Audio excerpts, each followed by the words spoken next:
Alright, hello and welcome back, everyone. We are going to be reading through my book, Attention to Agency. Last week we covered the problem of... what was the problem? Oh my god. Okay, let's take a quick look. Last week we covered Chapter 5, though. We just can't remember the title. We'll just take a quick look, looking it up. The problem of helplessness was what we covered. This book is largely... built on the hypothesis that the source of all your agency and your action is your ability to control your own attention, and it looks to, from that central point of being able to control your own attention, build up kind of a model of how one can control their own actions and engage in agency as an agent. And with the kind of central pillar, agency is the effective action in the direction of our values. We take, as a definition for agency, we take chunks of each of these in each block of chapters. And this is going to be the block of chapter 5 and 6, where we are talking about action in the, and we've chopped it up into each one. So we're going to continue on, and let's be on our way. I must be the one to do this. This is, of course, from the model that Anthony Robbins presented in chapter 3 or 4, where I can do this, I must be the one to do this, this must be done, are 3 beliefs that are necessary for action to take place. Not that this is the only model, but this is the Tony Robbins kind of model. And here we have a quote from Nathaniel Branden, who I like quite a lot, and I think he's wildly underrated in the self-help sphere. Or wildly under-talked about. I think his model of self-esteem is really good. When a question of self-esteem is involved, the question is to ask, is this matter within my direct volitional control, or is it at least linked by a direct line of causality to matters within my direct volitional control? If it isn't, it is irrelevant to self-esteem and should be perceived to be, however painful or devastating the problem may be on other grounds. And there we have it. Let's continue. Responsibility, section 0. I think this might be the only chapter I have a section 0. I forgot why I did this. Responsibility, optimism, realism, ecosystem. By the way, wrote this several years ago now, and haven't read through it in quite some time. If we are weaving a web, these concepts above are the bugs that we want to catch. So in earlier chapters, we used the metaphor that what we are doing when we are kind of creating a model of reality for which to engage in is, rather than building a structure from the ground up, instead the metaphor we are using is that we are weaving a web, and each kind of model of how we look at reality is like a strand, and the idea is we're trying to catch reality in the most effective manner possible. Hey Farrell, how's it going? Did we play Anno 1800? Yes, we did. The game was fun. I don't have enough hours in the game to really have a strong opinion on it. I was having a fun time playing it. We might go back to playing it sometime, because it is Victorian era, and it's a little bit more on theme with playing... Yeah, maybe that's a game we stream sometime. I have to get back to a developer who asked me to try out their game, which I was thinking of maybe trying out on stream sometime this week. Because it has Carthage in it, and I'm a sucker for Carthage. Okay, if we are weaving a web, these above concepts, responsibility, because we want to be able to take responsibility for as much as we can that is within our control, but not take and then things that are not within our control focus on less, which is, kind of what this leads to. Optimism, we have to frame things in an optimistic way.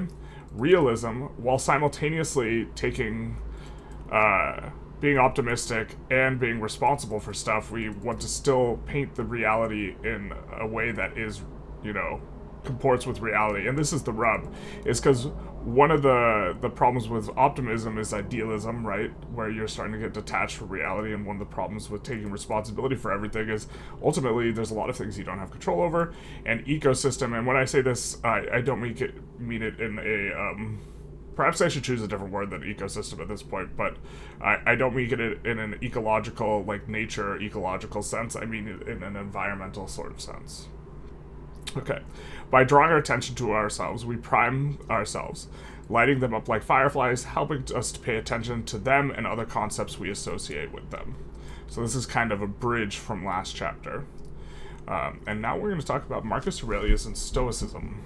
In the Republic, Plato makes a call for individuals to be ruled over by a philosopher king, an enlightened ruler who was brought up for that sole purpose of governance.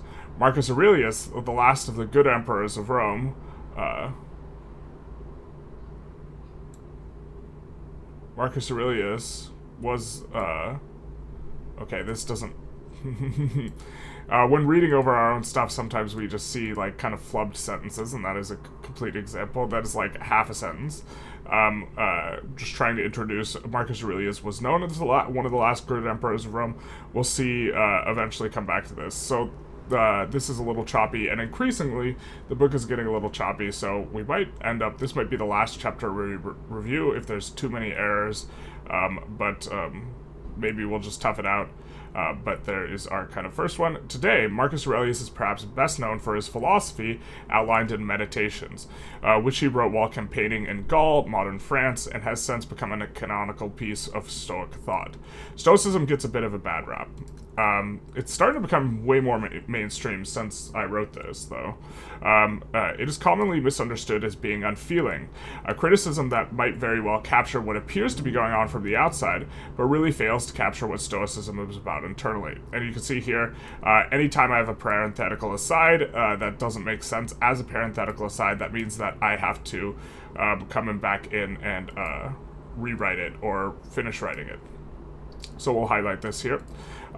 But what Stoicism really aims to do is, first, for everything, recognize whether it is within your control or not, and actually, like, ask this of ourselves. And then when you find something that is within your control, you be very aggressive about saying, I have to be the one that changes this. You're not going to blame someone else. You're not going to shove off responsibility, and you take responsibility for the things that are within your control. But if something is not within your control at all, then you don't concern yourself with it. You don't think about it. You don't devote attention to it because it is not your responsibility. And ultimately, dwelling on it or, pouring a lot of either negative or positive emotion into it isn't going to really affect much of anything. And instead, you should devote your attention and efforts to the things that are within your control. And so we also have to pull a Marcus Aurelius quote. Marcus Aurelius is so quotable.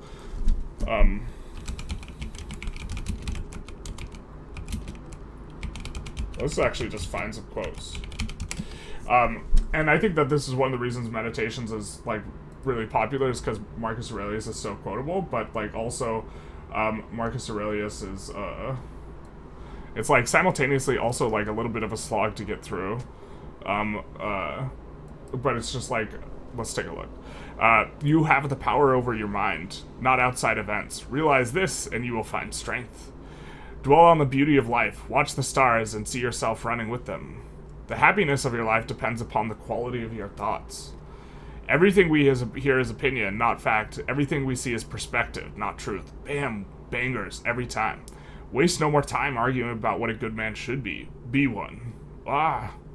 If you are distressed by anything external, the pain is not due to the thing itself, but your estimate of it. And you have the power to revoke at any moment. I had a booklet of, like, quotes that I had copied down when I was in, like, high school, I think. And I read through it a lot, very often, and this was one of the quotes I had written down.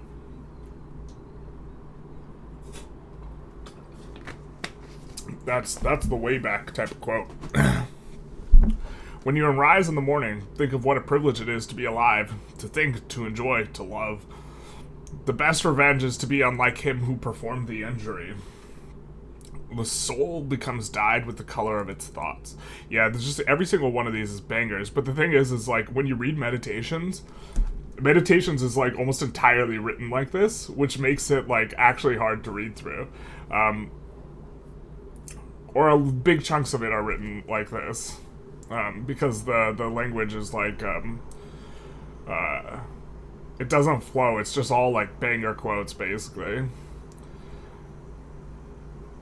Is that a good way of describing it? Maybe. It is not death a man should fear, but he should fear never beginning to live. Oof. That one hits. Accept the things to which fate binds you.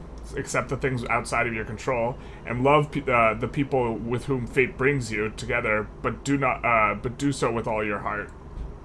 Bam. So that's we would pull something like that, something like all of these quotes that we just kind of cruise through as our Marcus Aurelius quote.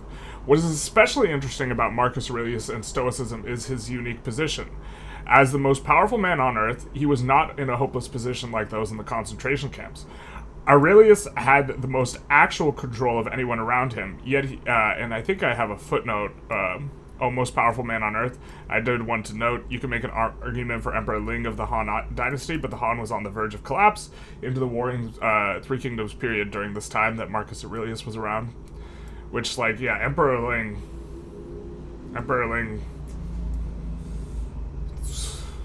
yeah, things weren't looking too good at this point in time.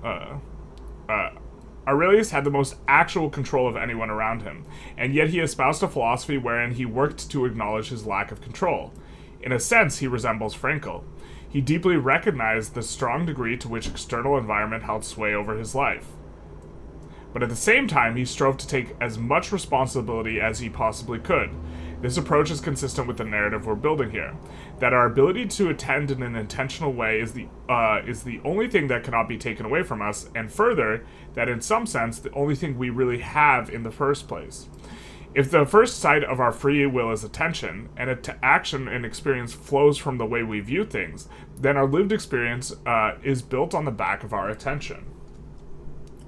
To use more contemporary language, Marcus Aurelius would have had what's called in psychology an internal locus of control.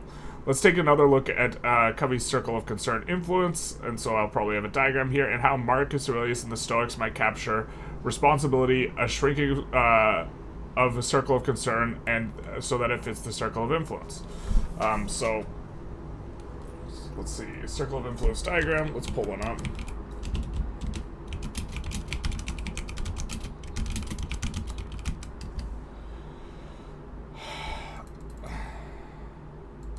I also don't know if I'm allowed to use their diagrams, if I'm publishing, which is one of the reasons I wanted to get an actual publisher. But the model is that,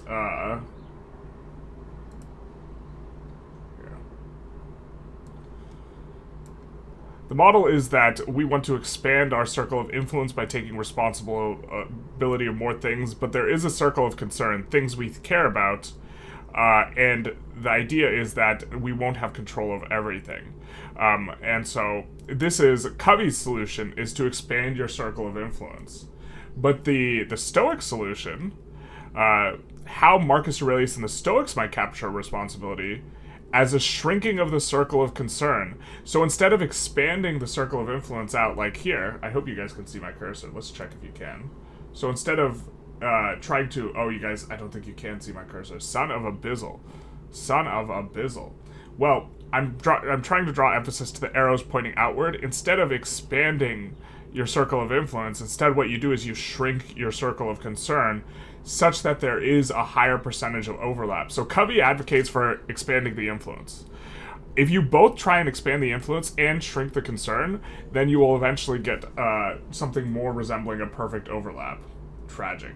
Oh, you can't see my cursor, but you can see when the thing pops up from hovering it. But, okay. And this is why it's so important to be proactive. We're going to write a paragraph about that. We should have written it ahead of time. The truth hurts. But being proactive is important because often you cannot solve problems regarding your own attention in real time. And what captures your attention. And you instead have to solve these ahead of time. Because in real time, you don't control what enters your attention in the first place. And often it is difficult to shift gears. Hey Janala, how's it going? So yeah, we'll highlight this as well. But we're starting to get to the point where if we're gonna have a ton of these parenthetical asides where we haven't yet written what we meant to write, which is kind of part of the course. In the later kind of ones, we might shift off things a little bit. Yeah, so there's like half as many words in this chapter that there was last chapter. Even though Covey cautions against shrinking the circle of concern smaller than the circle of influence, as is a form of shrinking of reality and responsibility, he is in agreement with the sentiment that of matching two circles through a focus on the self and what can be what one can control by stating, by working on ourselves instead of worrying about conditions, we are able to influence the conditions. And then I'll have to take a look at Covey's argument, because I can't reproduce it here. It's been like 5 or 6 years since I've read his book. In essence, or at least using the types of language of our discussion, what's going on here is the dilation and contraction of attention. The Stoics advocate taking personal responsibility for everything, but also that everything should be comprised of only things within one's control. By narrowing our attention, we also focus it. By focusing on that which is within our control, we are more likely to come up with solutions to our problems. If a higher proportion of that which we focus on is also within our control, we are also more apt to feel in control. Want to talk about the Pygmalion effect here, which is that if you think something to be true, often you can make it true. If it is out of our control, then it is nothing to us. Marcus Aurelius quote. At the same time, we can dilate our attention of what we focus on. On what we focus on. This is somewhat. I think this is supposed to be this. At the same time, we can dilate our attention of what we focus on. This is just actually poorly worded. We can dilate our attention of what...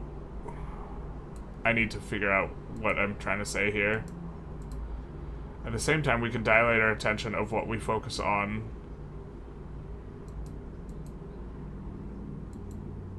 This is somehow problematic. This is somehow problematic? By doing this, we don't turn away from reality, we just update the context through which we're aware of it.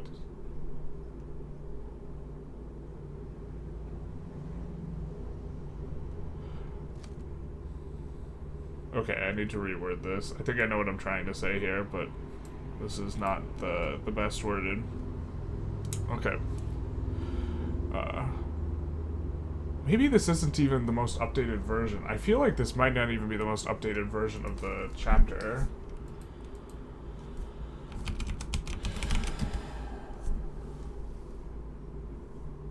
Well, now it is, because I just wrote it in, huh?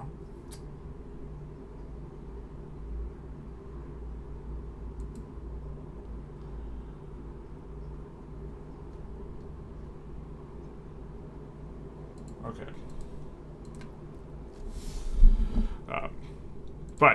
The idea is we dilate our attention of what we focus on that is somehow...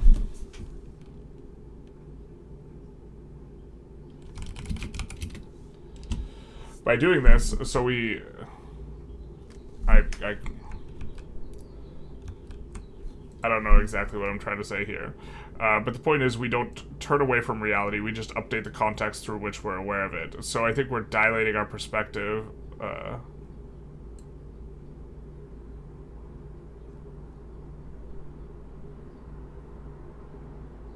I need to rewrite this whole thing. I don't know exactly what I'm trying to say here. I need to come back to this. Yay, story time. It is story time. Many of the nozzles for garden hoses. It's story time, but we're seeing that this chapter is a lot rougher than previous chapters.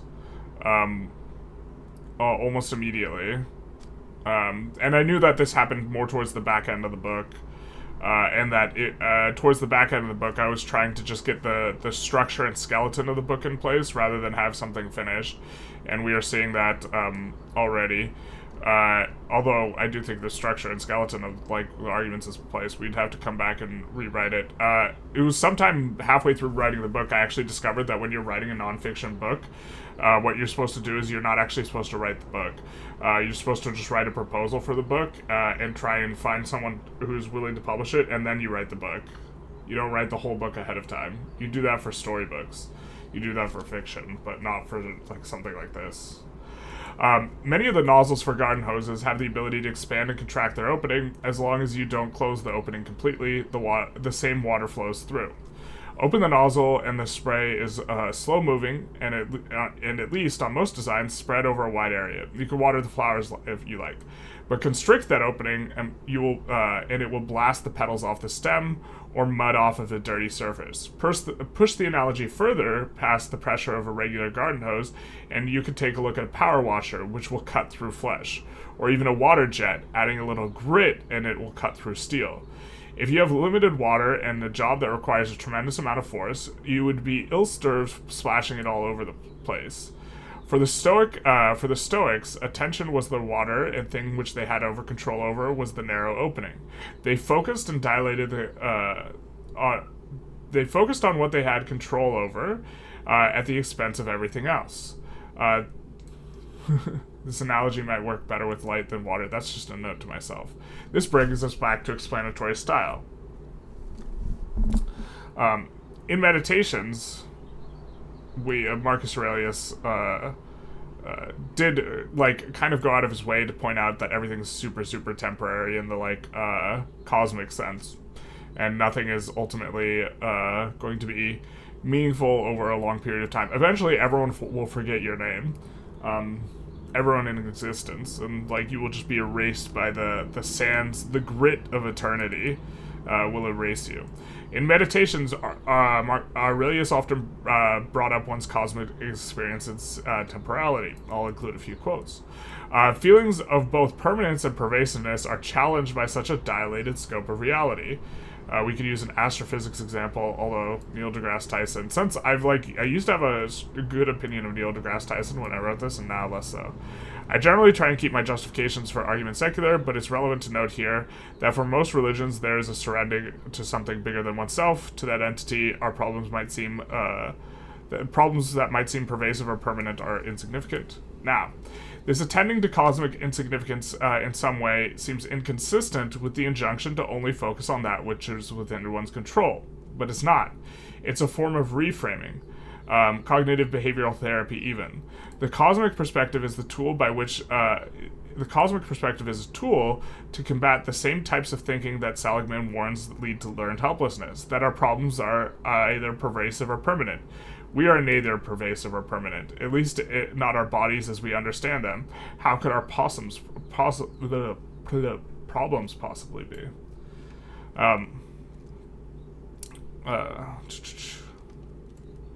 We have to write some of this stuff.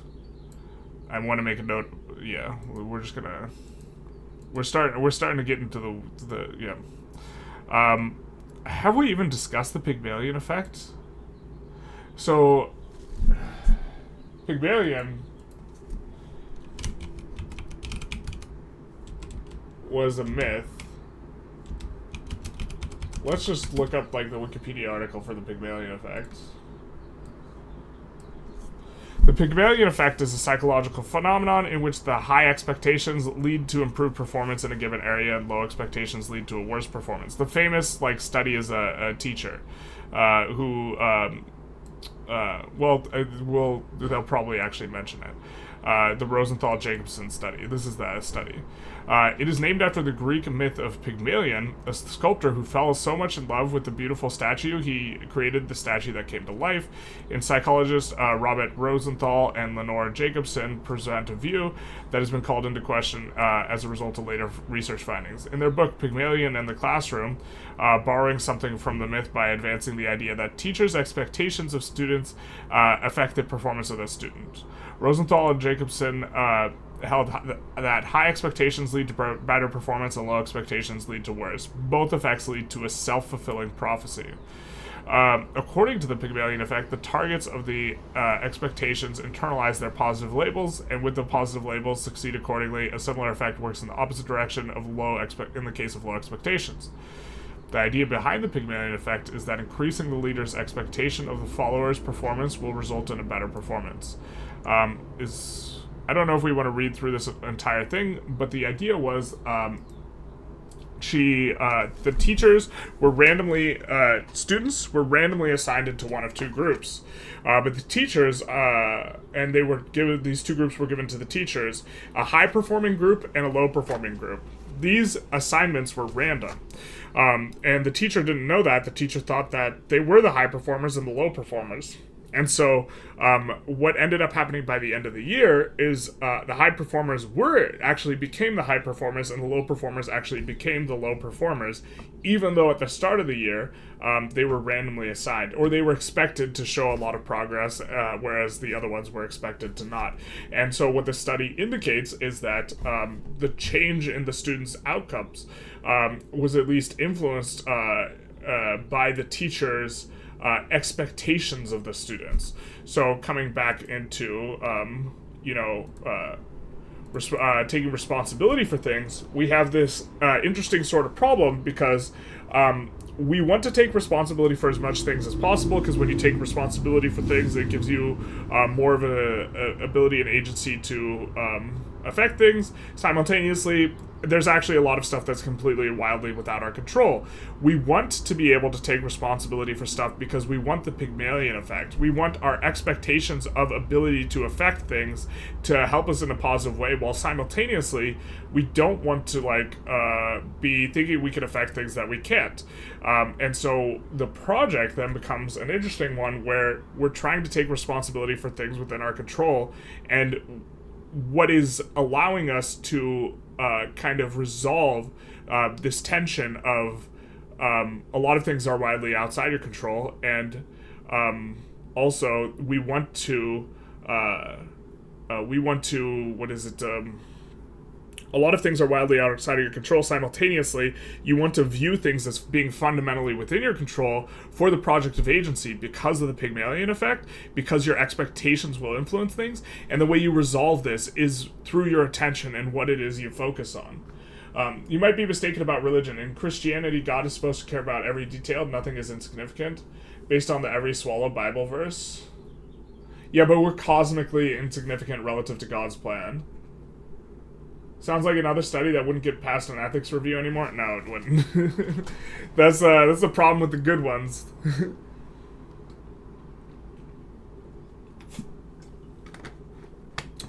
But it also means by focusing on the by expanding our focus on things within our control and constricting our focus on things outside of our control, we can simultaneously avoid taking responsibility for things outside of our control while taking responsibility for most of the things within our own attention.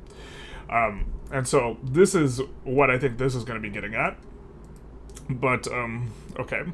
But if we believe ourselves to be the cause of that which is outside of our control, we will be more susceptible to helplessness. This is why the focus on that which is within our control is so important. It allows us to both take responsibility and avoid the negative effects of helplessness. It allows us ourselves to have our cake and eat it too. Okay. For Frankl, there were three areas through which one could find meaning: meaningful work, meaningful relationships, and suffering. He very clearly points out that one should not suffer needlessly, but if one is to experience unavoidable suffering, that they ought to suffer well. It's like so gnarly coming from someone who went into the concentration camps. His point isn't that we should look for suffering as our primary means of finding meaning. It's that when everything else can be possibly considered meaningful is stripped from us, when our humanity is denied, when we are in a hopeless situation, one is capable of creating meaning in their life. It's an ultimate declaration of hope that one's conditions can never pervade so deeply as to deny them the capacity for meaning. Probably, I think I want to cut this quote, but I haven't. I understood how a man who had nothing left in the world may still feel bliss, be it only for a moment, in the contemplation of his beloved.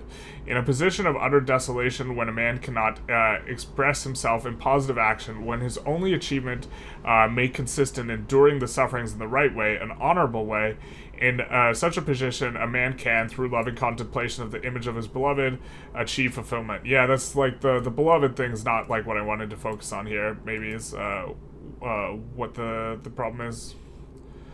And then this is maybe the quote that I wanted to keep in either way.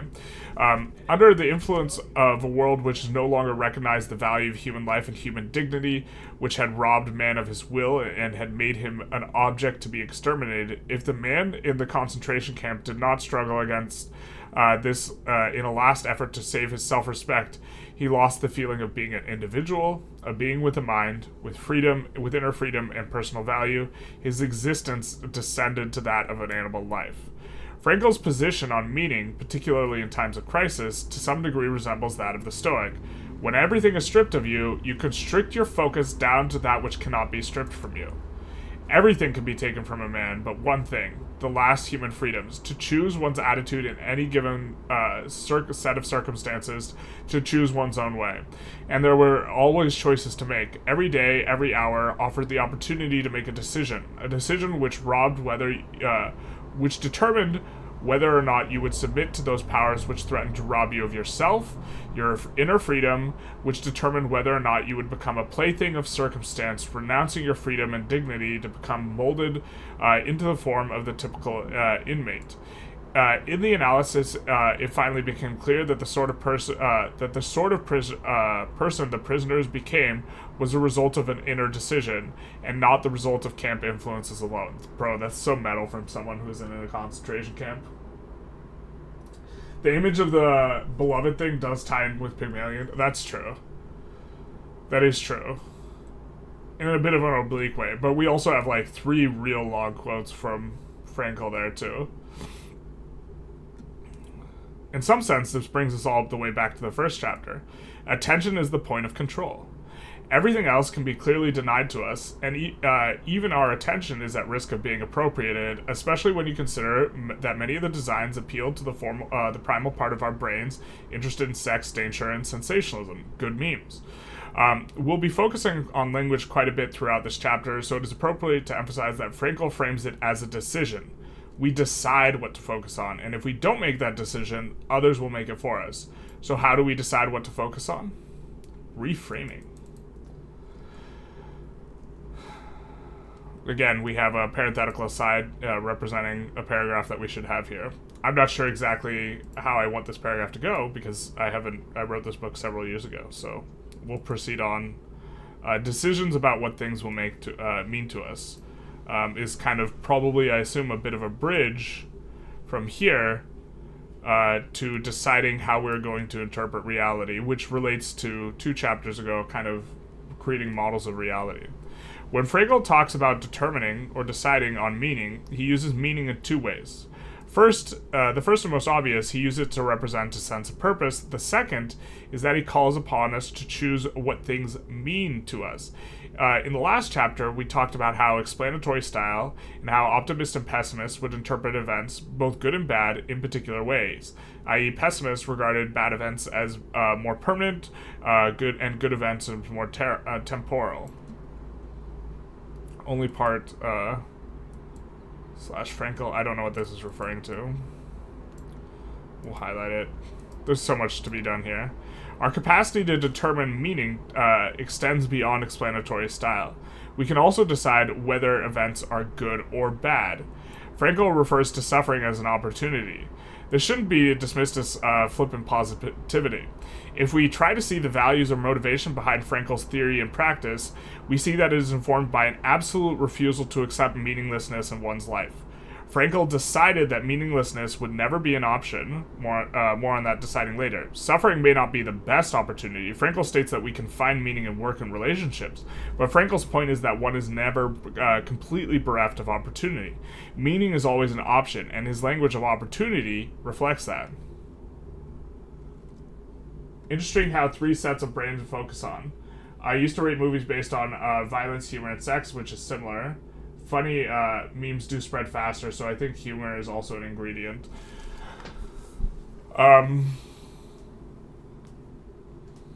For good memes, I mean, I definitely think it's part of an ingredient for good memes, yeah. But it's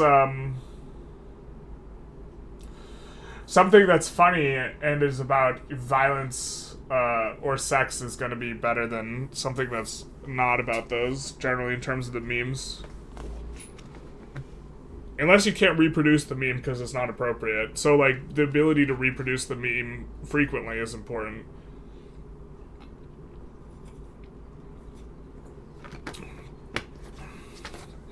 For now, this brings us back to Chapter 4, Da Vinci, Socrates, and our discussion on perspectives. In order to decide what to focus on, we first need an availability of multiple perspectives that roughly describe the same thing. That way we can be flexible in our interpretation. That they describe the same thing is important here. We want both optimism and realism. We don't want to dodge reality in our attempt to be optimistic, but we also want our worldview to give us resilience against helplessness. Two painters can paint the same landscape and have both pieces of art turn out radically different. Two painters can have different styles, but the same content. For our way of framing reality, we want realistic content with optimistic style. Realism allows us to get feedback to be effective in our practice, and optimism inoculates us against helplessness, which, if allowed into our perspective, would prevent our practice from being. Let's see, cognitive bias. Again, parenthetical asides indicate something we want to put in. Cognitive bias, framing something as a loss makes it unpalatable. There is a cognitive bias where, like, I can't remember it well enough to, like, re-articulate it here. But if you present information as being a loss, in terms of the option, rather than like a smaller gain, people will be less likely to pick it, even if it is mathematically the same in terms of outcomes. And this is a significant cognitive bias that Daniel Kahneman, the Israeli psychologist who won a Nobel Prize in economics, this is one of the cognitive biases that he uncovered that kind of undermines economics, which assumes that everyone is a rational actor. In theory, if everyone's a rational actor, they should pick something regardless of whether or not it's framed as a loss, or as being whether or not a smaller gain is framed as a loss or as a smaller gain. And the fact that people will choose less option, or will choose less often the option that's framed as a loss, is an indication that it makes it unpalatable. And so often this will lead to the sunk cost fallacy. This is often how it plays out, because you do not want to abandon the investment you already put in, because then it feels like a loss, and if you don't abandon the investment and you keep on going, it doesn't feel like a loss yet. But this is a very significant cognitive bias. Yeah, mobile games exploit the loss thing. They give you something and then you have to pay to keep it. Yeah. The mobile games are just deeply exploitive of psychology, and they don't give you a proper sense of agency. They don't require, like, skill, they just require engagement. I have, like, a deep, deep contempt for mobile games. Most mobile games. I guess, like, I can't cast a broad brush, but the, like, freemium, Clash of Clan type games or whatever, they are just, they are, like, built to just exploit your, psychology and maximally engage you, and just, like, pervade your attention and your mind, and, like, it's just this, it's this system where they just straight up don't provide value, and, like, just kind of, like, wring you out for your attention and, like, also your money if you have any. I think they're super problematic, but also, like, social media is increasingly like that. It's not quite as bad as, like, the mobile games, but, like, it's like social media is just designed to maximize engagement for a long period of time, not provide you with any sort of value. And it's the way in which you engage is like, we talked about it a little bit before, the cat study where they sewed the cat's eyes shut, and two cats were yoked together. One cat, after they cut the sewing, they unsewed the eyes and made it so they could see again, and gave them time to run around for a little bit. What ended up happening is there were two cats. One was on a yoke and couldn't move around. One could move around. They both saw all the same things because wherever the one that moved around moved, the other cat would see the same things.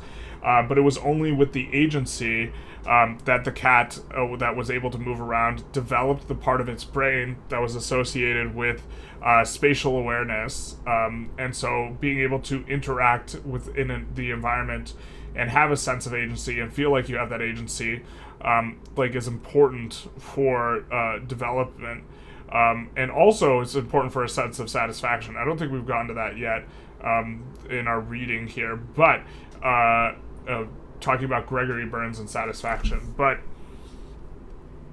the thing is that, oh my god, I forgot my larger point. The thing is with the mobile games and stuff is they just give you a false sense of agency. They give you a false sense that you're controlling anything, but they're really on a closed loop. The quality of your inputs don't matter. The only thing that matters really is your engagement. There's not much skill expression in these mobile games, but there's the illusion of skill expression. And so what they're doing is like they're giving you the stimulus without giving you a proper engagement in regards to agency. And so it's turning you into like a human plant or a human zombie with the mobile games. Just like the cat that was yoked to the cat that had a sense of agency didn't develop its spatial awareness area of its brain through neuroplasticity. When you're engaged in the mobile games, you're not actually exploring your environment. You're not actually walking around anything substantive. It's just the appearance of agency. I think the agency of the cat was important because brains develop models of reality by testing hypotheses. This looks like a gap. Can I go inside? Yeah. The feedback loop is important. The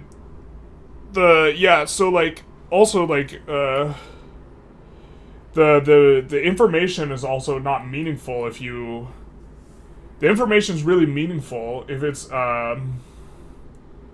if you are controlling how the information comes in as well. More than just, like, testing the hypotheses. That's, like, definitely a part of it. But the information's also not, like, meaningful to the second cat. It's just random stimulus from the perspective of the second cat. This is an inflection point at which we can engage in stylization. By reframing events in a different way, while still capturing the world accurately, and take responsibility for it, all while aiming at an explanatory style that takes the 3 Ps into consideration. We need to be intentional with our interpretations. One of the common reasons given for not exercising is that one does not have enough energy. Consider how this is framed, and consider how we might reframe this. It is framed using a metaphor as energy is a resource. It's scarce and we don't have a lot of it. Certainly not enough to exercise. But we could look at it a little bit differently. What if exercise was an investment rather than an expenditure? We have less energy now, sure, but as our level of fitness rises, so too will our energy. With that type of framing, it becomes irresponsible to not exercise if we want to manage our energy. Hey Gene, how's it going? Good morning. Happy Sunday. You're off work, so you're still awake? Oh baby. How you be? Welcome to the reading stream. Someone I haven't responded to it yet. Someone posted a comment that they thought that it was snarky of me to criticize the devs writing on the dev diaries. I was like, I don't know. I just criticize the writing when I see it. I criticize my writing here, and I was thinking about that. I was like, It's kind of the writing that's prompting that more than just like trying to drag the devs. Beyond shifting perspectives, we could also change the language we use within a given perspective. Our metaphors structure thinking. Even the language we use ourselves can prime us, so it pays to be intentional with the language as well.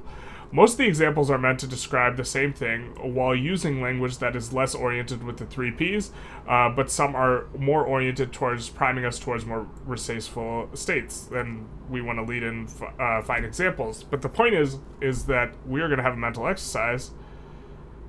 Okay, so this is a mental exercise where the idea is that we are reframing language on one side into something that is a little bit more resourceful for ourselves on the other. And we have a bunch of examples.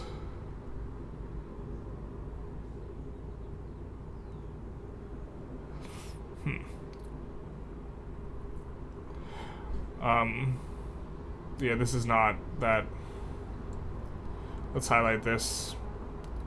Just kind of looking over it. It's not... You guys can kind of see where I'm getting at here, but I didn't lead in and have an example of a mental exercise kind of explanation. But devastated, crushed, defeated can be reframed as a setback.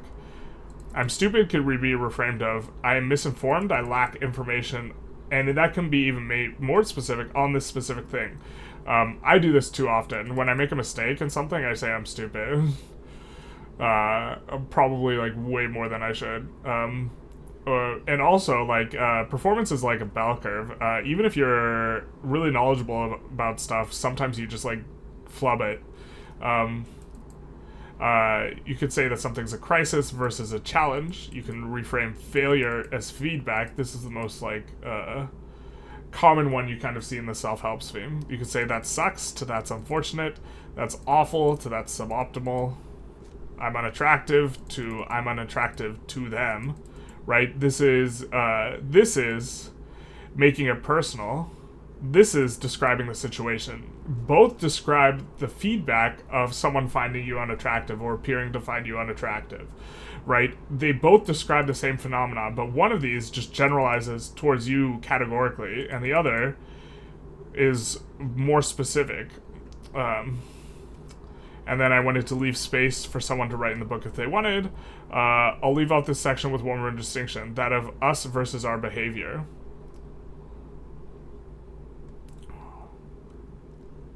And I don't make the distinction. Well, I do think that this is an important distinction, is that we are not our behavior, although our behavior is a part of us, and is a substantive part of us, and is also the basis on which other people will interpret who we are, which for the sake of the looking glass self is highly relevant, but also we can update our behavior in a radical way, and if we are methodical and proactive, we can update our behavior in a way that's also consistent. And this ability to update our behavior, that we are not deterministically like a be-all end-all our behavior, is really, really substantive. And so when you do something badly, it's important to realize that you can like change your behavior. And thinking that we are just our behavior in terms of the Pygmalion effect will also make it harder to change your behavior. Let's put in Pygmalion.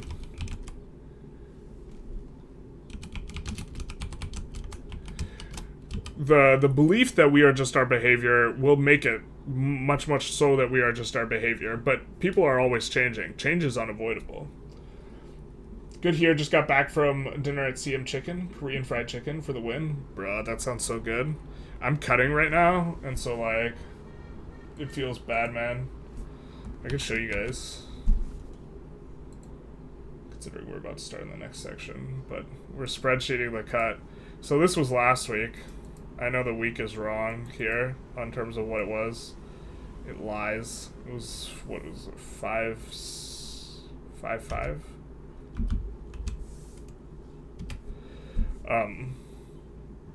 But we're tracking our calories and our protein and our weight here. I'm a big boy. and the target for the week was 2250, and we stayed a little over 2,000 in total for the week, so we got a surplus for an eventual cheat meal. But what we're doing is we're tracking the average over a course of a week, because monitoring day to day will just drive you insane, and looking at the average over the course of the week is going to be like more helpful, generally speaking. And like if you track like day to day and view the day to day as being important, it's just like gonna drive you up the wall. And then also we have here a maintenance estimate calculation, which I think is pretty neat. Taking the average calories from the week before, plus the average calories of the week you did consume, dividing it by 2, and then adding to it how much weight you lost in pounds times 500 to get a maintenance estimate. So on 4/28, the week of 4/28, maintenance estimate was around 3,000. Then we started actually, but like here it was from this week to this week, where we basically had the same calories consumed, like 100 less. And then we started like actually kind of cutting. And so this maintenance estimate of 4,000, this is like just water weight. This isn't accurate. So we're not eating this week's calories based off that. We're gonna try for this week for 2250 again, and so we'll see how that goes. I could probably format it better so that we get a better feedback on some of these numbers before the entire week's done. But okay. My own is I'm bad at this versus this is hard. Yeah, that's a good reframe. That's like a super excellent one. Or I'm bad at this or I haven't learned how to do this yet. Like those are two things that describe the exact same thing, right? But they describe it in a way that's so much differently from how you're going to engage with it. Us versus our behavior is lazy versus I didn't want to exercise. Or I didn't exercise, yeah.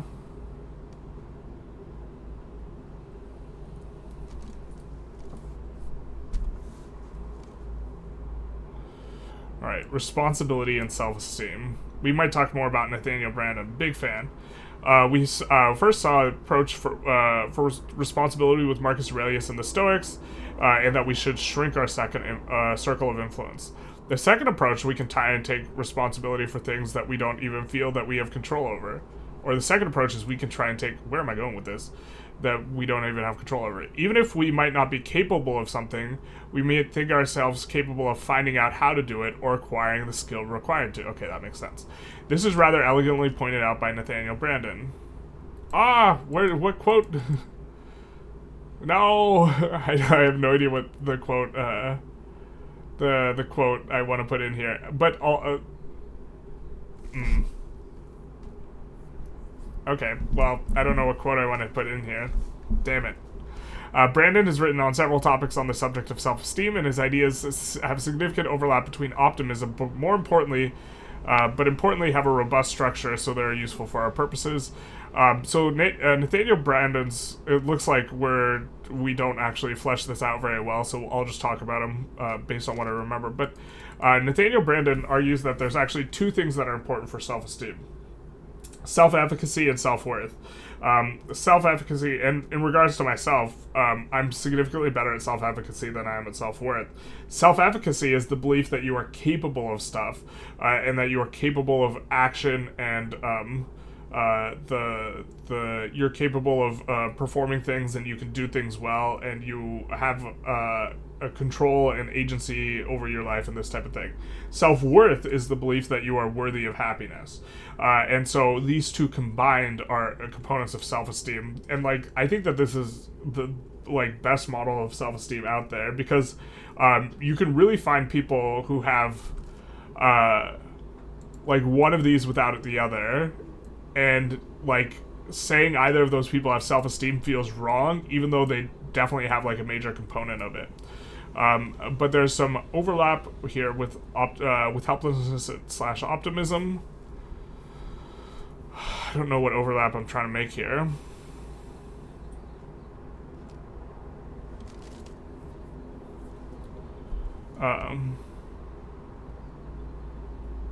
Okay. As you guys can see, it's getting a little rough in the weeds here. To believe in our own self-efficacy is to believe in our general ability, that we have the capacity for both change and to acquire skills in other areas. And that we have responsibility for expanding the circle of influence. Oop, no, don't do that. I hate when that, I don't know the UI. As you finish this paragraph, I'd like to encourage you to take a moment and go back to the questions chapter and take a look at the 100 questions mental exercise on page blank. And do the exercise before proceeding. Consider this your environment priming you for action. Where you end up is entirely up to you, but I'd like you to start with questions with a particular intention. Consider what is within your control that you're not taking responsibility for, and what is outside your control that you are taking responsibility for. In the spirit of that chapter, consider this as both a creative and destructive process. That is to say, explore new beliefs as well as challenge old ones. You do not look that way, but since you lift a lot, you probably have a high amount of muscle that weighs more than fat. Yeah, so like my lean muscle mass, or my lean tissue is like over 200 pounds. Like, I don't know how accurate my scale is. I think my scale says it's like 210 or 215. In theory, if I kept all my muscle and I cut down to like something like 230, I would be absolutely shredded. You mentioned OCD. One aspect of OCD is that you feel responsible for things that aren't with your control. Like you have to do a ritual before leaving your house to ensure that it doesn't catch fire. Oh, that's a good point. Does that fit in here with Brandon? That is an awesome point, though. Yeah.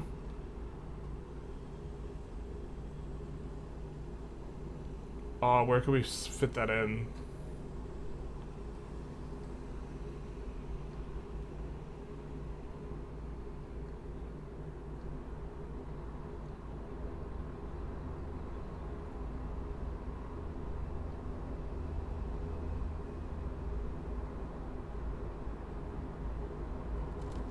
Maybe in here?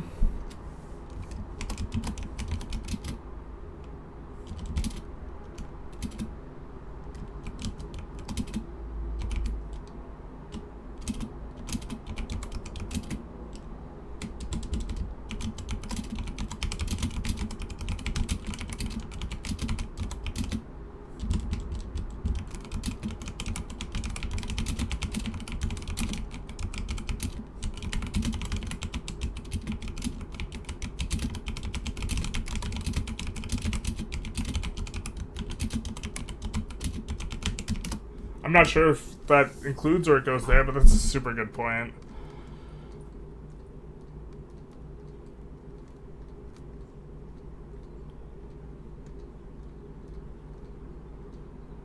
And like, I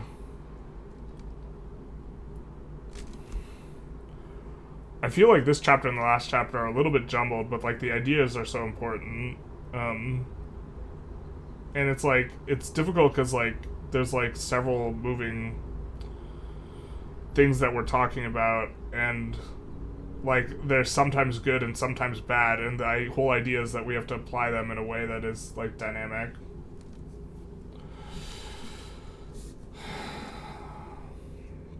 I also considered that this entire book should actually really be 5 books, and maybe like each chapter is just like not enough time to try to talk about the ideas.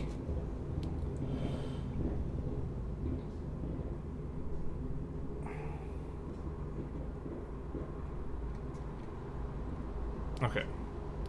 Pre-decisions. It's a distracting world, you're telling me.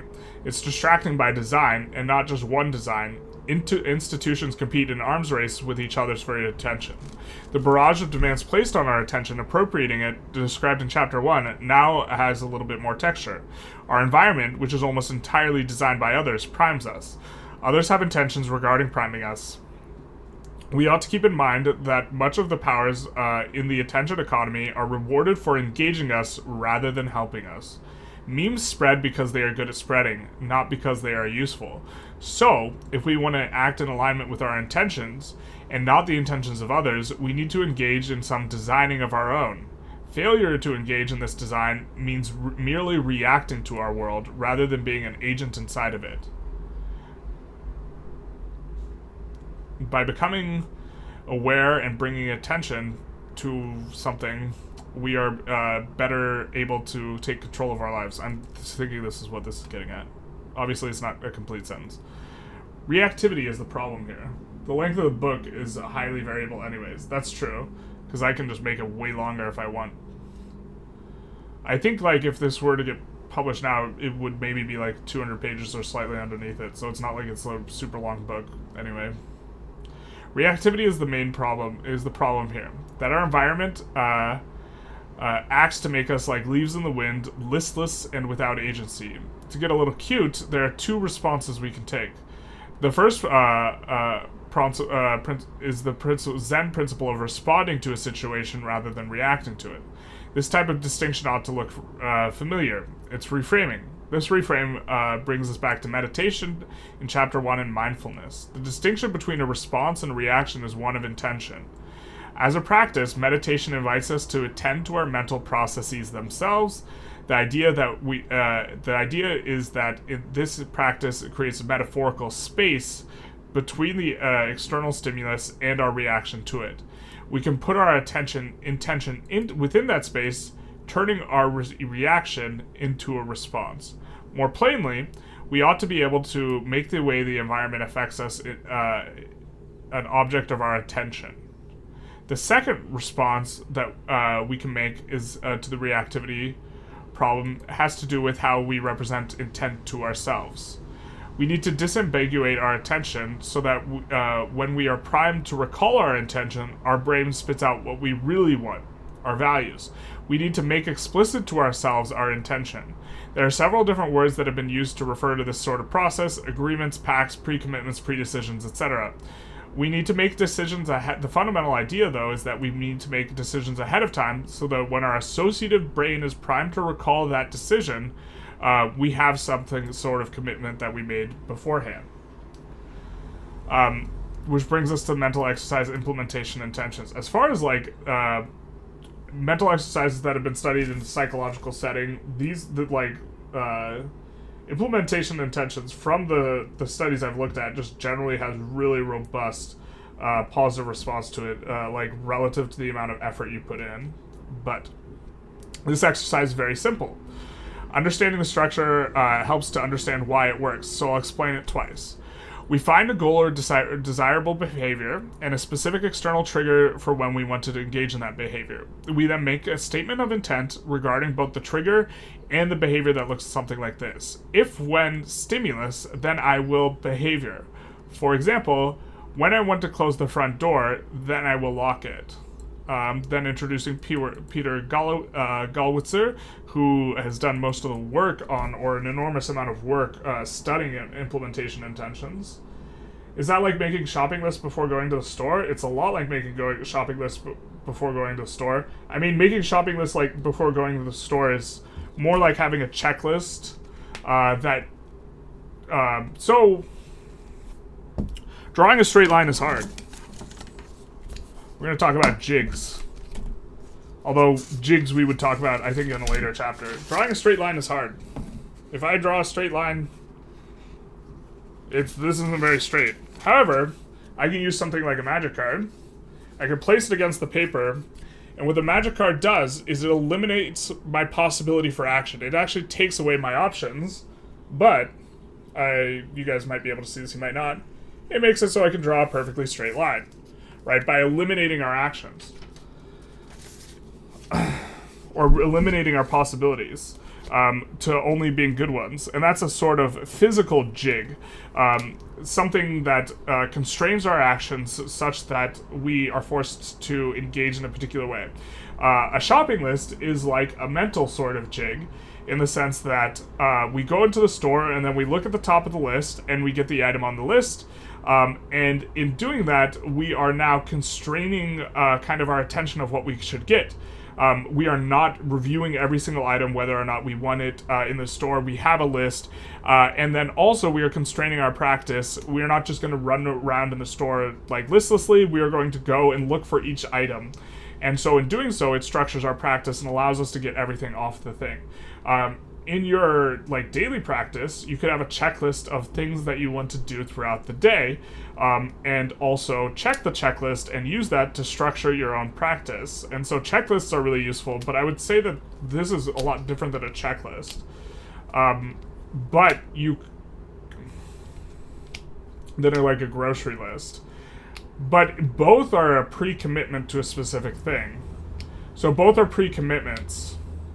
I guess it's somewhat like a grocery list in that sense, because a grocery list is a pre-commitment of what you're going to buy, and it also helps you to not buy additional things, and in that sense, it's like it's kind of like a grocery list.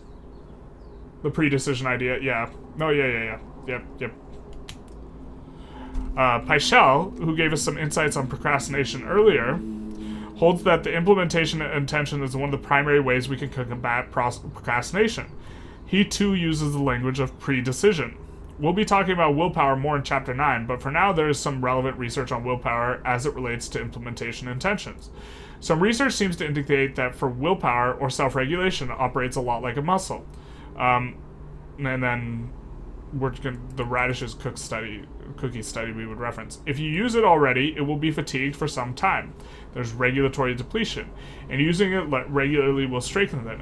According to Ch6, the effect of these intentions is to put a stimulus. According to Ch6, the effect of these intentions is to put the stimulus for action into the environment and make the control of the behavior a non-conscious process. A couple of studies have demonstrated that the automatic nature of the effects of implementation intentions counters the effects of self-regulatory depletion. That is, when you are exercising your willpower a lot repeatedly, it makes it harder for you to continue exercising willpower. If you do implementation intentions ahead of time, it makes it so that you can still engage in the action. Meaning, when the going gets tough, the commitment we made earlier keeps us going. The commitment we made earlier keeps us going. This is a big part of the prescription on how to handle getting distracted after we just get started. He states that there are two main approaches to pre-decisions regarding potential distractions. The first involves removing the number of distractions before we begin to work. The second approach takes us back to implementation intentions to help us decide ahead of time what we will do when distractions, obstacles, or setbacks arise. We can view being proactive as not just getting started, but also preparing ourselves mentally to stay in the groove and not get thrown off track. One of the most significant studies for implementation intentions was a weight loss study where the people were asked to pre-commit, if XYZ, then I will do, make pre-commitments of the implementation nature regarding their weight loss practice, rather than just reading information on it or doing affirmations, I think was one of the other ones. And one of the ways that it works is it works with cognitive dissonance. If I have read a piece of paper in the morning that says, if I am starting to feel full, then I will push my plate away, and then later in that day, I get primed to remember that pre-decision by the act of feeling full, and then I don't push the plate away, then I will experience cognitive dissonance, which is psychologically uncomfortable. And so this reminds me, not only later in the day do I think of pushing the plate away, but also it makes it so that there's psychological pain to not pushing the plate away. Grocery list also blocks you from getting distracted by the memes of advertising at the store. Yep. Exactly. All the flashy colors and stuff. Grocery lists are so the grocery list, it cuts you off from negative action. It is a jig. And we have to trust with ourselves. Also, by pushing the plate away, we build trust with ourselves in our practice in order to make the implementation intentions stronger. I think that when you use implementation intentions, you also increase the efficacy the more you're getting out of them. Like, it's a self-reinforcing thing. All right, the exercise itself, we are going to make decisions in the form of if-then statements.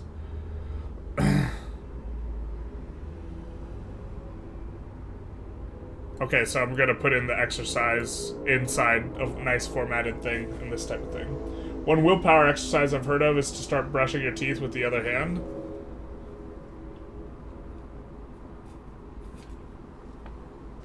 As a willpower exercise to increase willpower? I mean, I've read studies on that being useful for novelty. Interesting. The exercise is rather brief, because it is rather brief. So let's take a look at some examples and the logic behind them. Fortunately, we have already discussed things that can operate as good examples. First up, some implementation and intentions for influence, using the environment to prime ourselves to change the environment. If I am seeing a plate for myself, then I will select a smaller plate. Right? If I am selecting a plate for myself, then I will select a smaller plate. So, if you're reaching into your pantry and you have two size plates and you select a smaller plate, you fulfilled the implementation intentions. But this is not only priming you to... This is priming you, using your environment, the plate selection, to prime you for improving your environment, right? Because if you have a smaller plate, studies show that you are less likely to eat more off of it. And so we are using our environment to shape our environment. Change our environment. If I'm going to eat, then I will eat in the dining room rather than in front of the TV. You eat more in front of the TV than you do in the dining room. If I'm getting a snack, then I will serve myself a small portion and then put the container away rather than eating from the container directly. If you take the bag of chips back with you to the couch, you are going to eat more, right? So we're making it so that we don't have the environmental influence later of being in front of the TV with the bag of chips. If I'm putting food away after shopping, then I will put the treats on the top or bottom shelf so that they will be less visible. Okay. Internal dialogue. If I find myself repeatedly stumbling over unwanted or intrusive thoughts, then I will imply the 4 steps exercise. So now we are proactively priming ourselves to, if we are experiencing a situation, go back and use a different mental exercise. And so I think that this is the crux of this, is we have to do this all proactively, but then we can build into our proactivity being more proactive.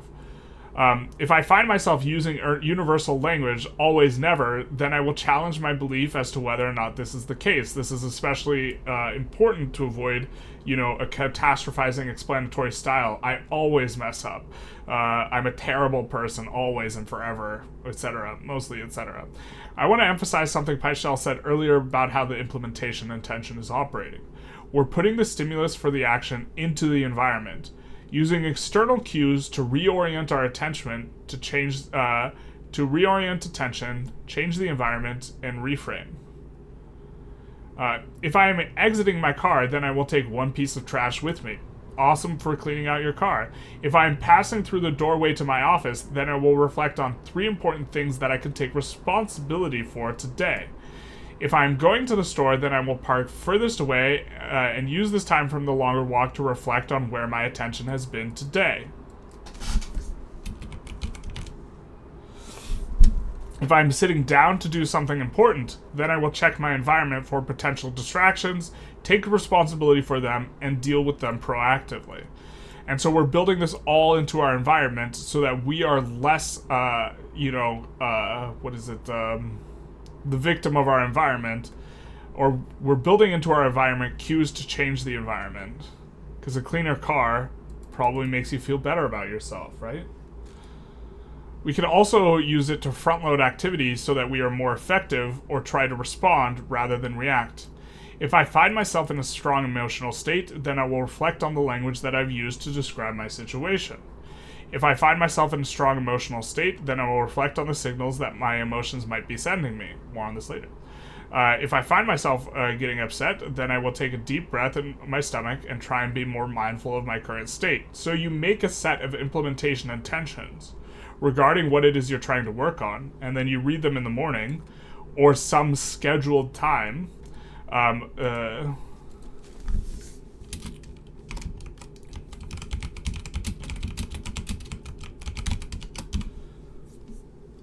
And in doing this, you have proactively made it so that you are working to change your environment when it is you are cued by your environment. Your potential distraction is the cat. Oof. I mean, this is more referring to like the phone, but you can close the door. That doesn't work with cats though. Cats will scratch on the door or whatever. But the idea is if you leave this in the other room, right, then any sort of buzzing's not gonna be crazy. You could also disconnect yourself from the internet, right? That makes it, if you pull the USB, like if you're gonna sit down and just be like, I'm gonna write for an hour, you could pull the USB out of your, or not the USB, the Ethernet out of your computer if you don't want the internet to be distracting. And that's like a big form of commitment. And you feel, if you do something like that, like pulling the Ethernet out of the back of your computer, boy, do you feel really stupid if you just plug it back in to check your Instagram or whatever. You know, like you feel real dumb. You get the very strong cognitive dissonance of feeling like an asshole if you like do something like plug it back in.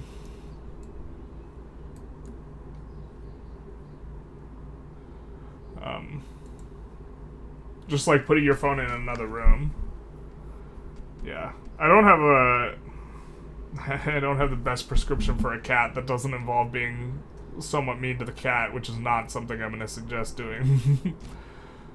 Like putting the cat in timeout, terrible. Can't do that. It's one thing to use the external to prime our internal states, but changing our environment and changing the way we think about it are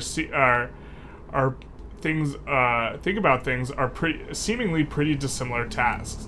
Why do they belong in the chapter together? Let's pump the brakes on determining meaning for a moment and consider part of what Frankl said earlier. The sort of person prisoners became was the result of an inner decision and not the result of their influences alone. Emphasis mine. We already discussed how profound an effect the environment can have. If we want to throw the kitchen sink at the task of agency, then to the extent that we can get our environments to work for us, we ought to. We ought to take responsibility for reducing the friction that our environments give us for making decisions, priming us positively, and creating meaning. We also need to increase friction for negative priming and options that have poor utility.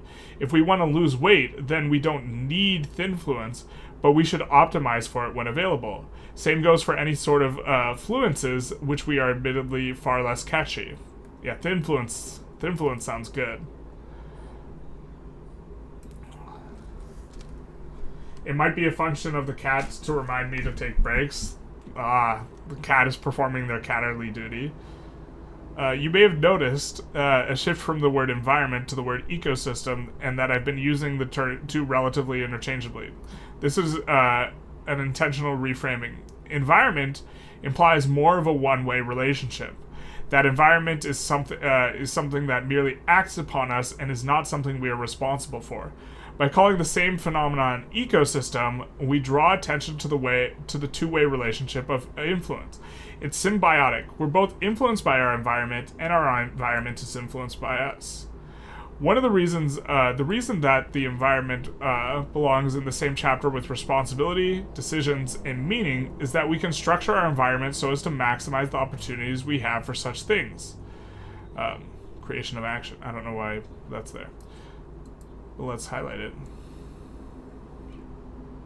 We got a lot of highlights this chapter. This might be the last chapter we go over. We might run a little bit of a poll, but it's starting to get a little bit rougher on the writing. Maybe we just have to get through the entire book either way, but using implementation intentions as a means through which we can bootstrap our environment into priming us in a desired way is a good start, but we need to optimize our environment for the sorts of decisions we've been talking about. The first choice we need to make is whether or not we're going to be proactive. That is, if we're going to take responsibility for affecting our environment to the extent we can. One of the striking things that Covey does in his book is to draw tremendous attention to the distinction between things that are urgent and things that are important. He represents this as a grid, much like a payout matrix, where any task can be urgent, important, neither, or both. His main point is that, for the most part, we, for the most part, are too reactive and place too great a sensitivity on urgency, good memes, and not enough sensitivity on importance. Keeping in line with the language and concepts we've been using, we could reframe this to engaging and important rather than urgent and important.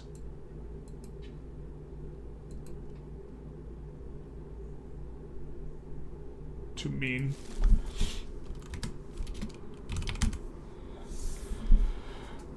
Covey's prescription is that we ought to sharpen the saw and invest in ourselves more. He argues that we need to make more times for more things.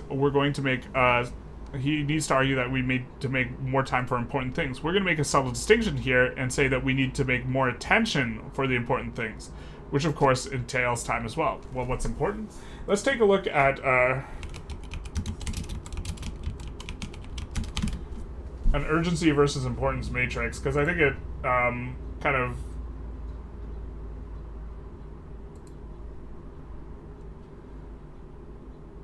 this is also not just in Covey's book, because I'm getting Think and Grow Rich as my result, but something could be either important or not important, and it could be very urgent or not very urgent. And this is the prescription as given by Think and Grow Rich. If something is important and urgent, you do it. If something's low urgency but very important, schedule important but not urgent. If something's really not important, you delegate. And then if something's neither important nor urgent, you eliminate it. Although, let's see if we can find Covey's kind of representation.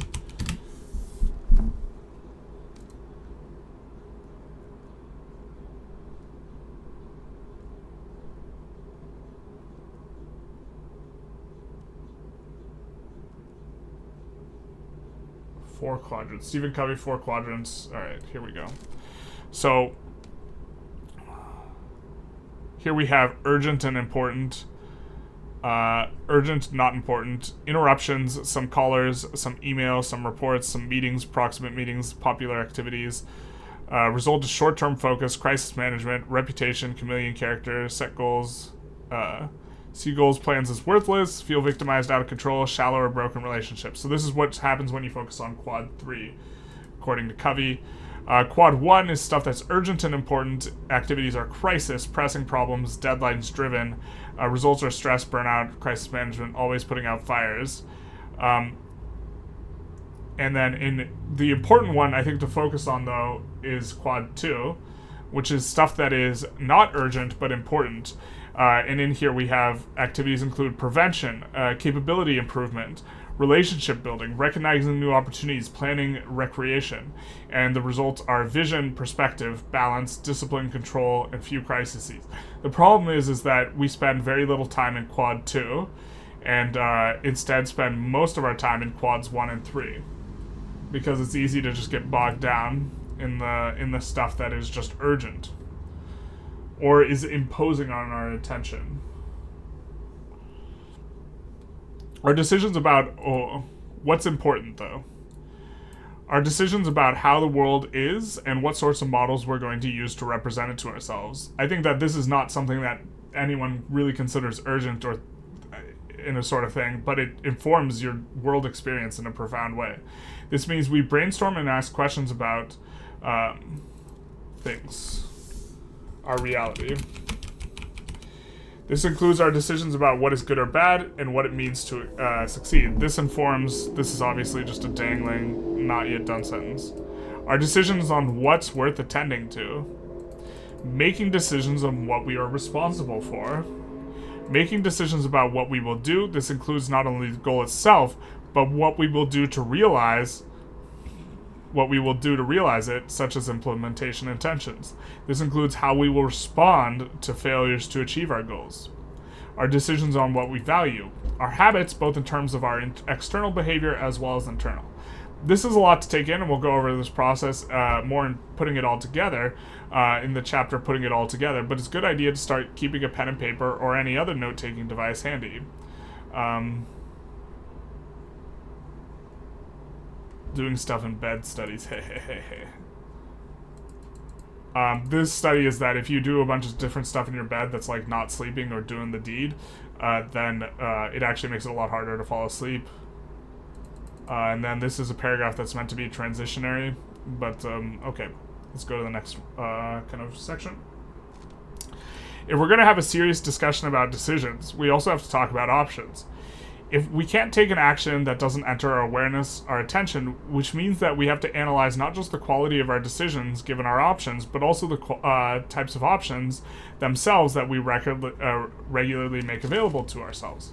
Beyond that, a lot of the actions we take automatically because there doesn't seem to be an available alternative. And this is good, sometimes. Habits can be framed as being automatic decisions, and if we do that, there are a couple of implications. We don't want to interfere with good habits. In fact, we want to implement them, but we would like to add available options to bad habits. Most people shower every day. Even though we could, it wouldn't be very useful for us to treat a shower like some sort of decision inflection point. It's not worth the attention. At the same time, if we develop the habit without investing attention in each decision point of this needs more expansion. We'll just highlight that. The pain.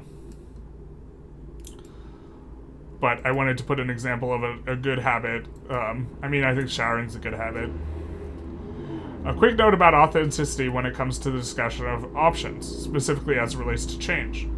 Earlier, when we were talking about self-esteem, we noted the idea that self-efficacy included not only what we consider ourselves capable of action, but also that we consider ourselves capable of acquiring all the skills and knowledge necessary for action.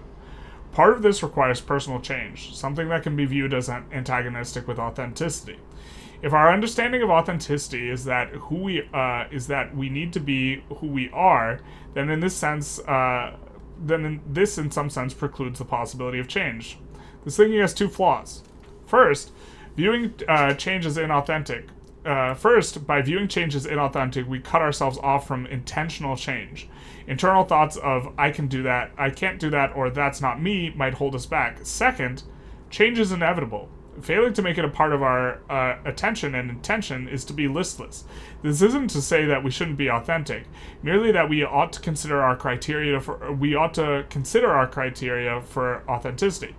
I believe it is better to view authenticity as being in alignment with our values, which will sometimes require change, and view the lack of importance changes as inauthentic, intolerable, and out of touch with ourselves.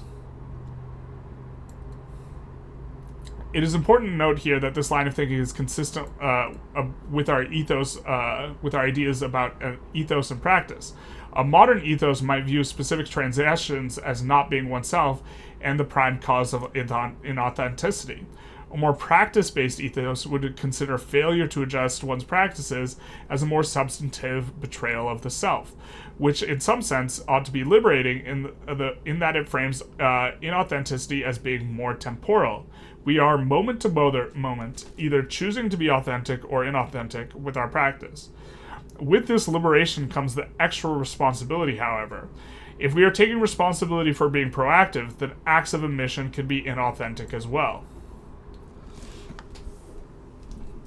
Yeah, a lot of my lack of fitness is because I don't see myself as a sports guy. Well, you can change that.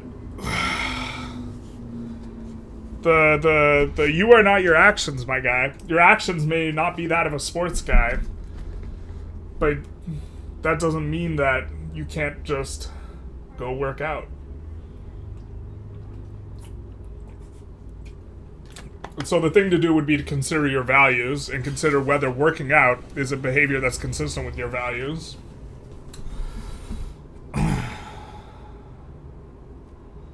General, I know you majored in philosophy at uni, but did you do a lot of psychology as well? Yes. This book reads quite a bit like a psychology work to me. Yeah, so the beginning of the book, way more philosophy. The end of the book, way more psychology. Yeah. Or I need to do it like this and this, because for you guys I think it's inversed. But yeah, the book is like, it transitions from being more philosophical to being more psychological, because actual implementation looks more in line with like the resources that are important are the psychological ones. But yeah, I was a psychology major for a while. I took all of the psychology courses that were available at my community college, for example. I've also read dozens of psychology books, so and I consider double majoring as well. But yeah, all the studies I'm referencing I'm not referencing like I'm not referencing a bunch of philosophers. I'm referencing a bunch of studies, which is definitely more psychology. I think that creating an overall structure, philosophy is more useful for, but getting into the nitty-gritty of execution, you generally want to, if you can, find a hard science that supports like evidence-based action, right? You like, but like at the same time, you can't just like only do that. You have to like be able to oscillate between the big picture types of views and questions that philosophy asks, or this is my opinion, and like the actual implementation in the nitty gritty that other disciplines ask. The philosophical discussion is like, where do we have free will? And in my point of view, or in my perspective, it's at the site of attention. If we have free will anywhere, it's what we choose to pay attention to.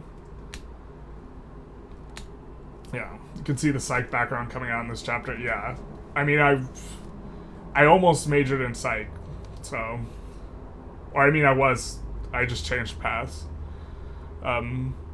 because the deeper questions I felt weren't being answered. Philosophy didn't answer them either, but there was no place more abstract to look for the answers to the deeper questions. Back to the main line of thinking. In the chapter, we wanted to talk about the plain addiction study. I think we've talked about that before, so I guess this is just a reference throwback to it. But just a reminder, it wasn't when stewardesses who smoke have cravings, it didn't correlate with their time that they'd been in the air. It correlated instead with the amount of time left before they touched down on the ground. So if you were on a 6-hour flight versus a 2-hour flight, they would still start having cravings just like 30 minutes before they landed. And so it was the proximity to landing that primed them, in the anticipation of reward, not the actual time without a cigarette. And it is the perceived availability or impending availability to the potential to being able to smoke that primes them to experience that sort of thing. And then we wanted to talk about addiction veterans. And so I'm guessing we're just trying to reorient ourselves a little bit. Remember the grocery store example? Paradoxically, the more...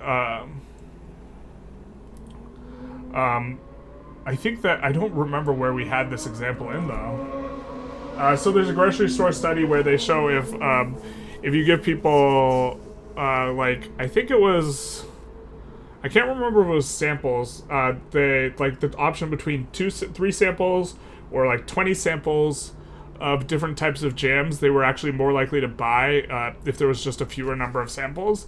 Paradoxically, more options of samples led to less action in terms of buying jam when sampled. This is an example of where traditional economic principles that were rational don't work. If we were behaving like rationally, then having more options ought to mean that we would be more likely to find something that we particularly liked and consequently buy what we sampled. And then I want to reference Daniel Kahneman, so I'll have to reread Thinking Fast and Slow to do that.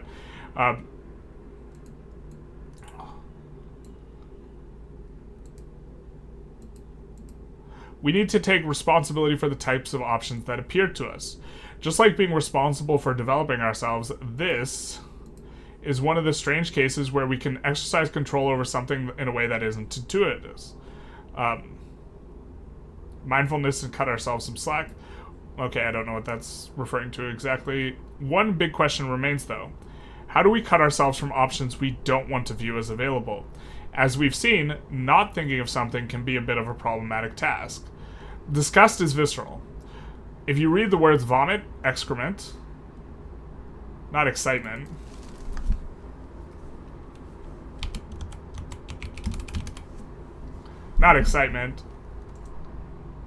excrement, there we go, and blank, that might prime us to have a disgust response. Generally speaking, we don't want to spend an abundance of time feeling disgusted, but that doesn't mean disgust isn't useful.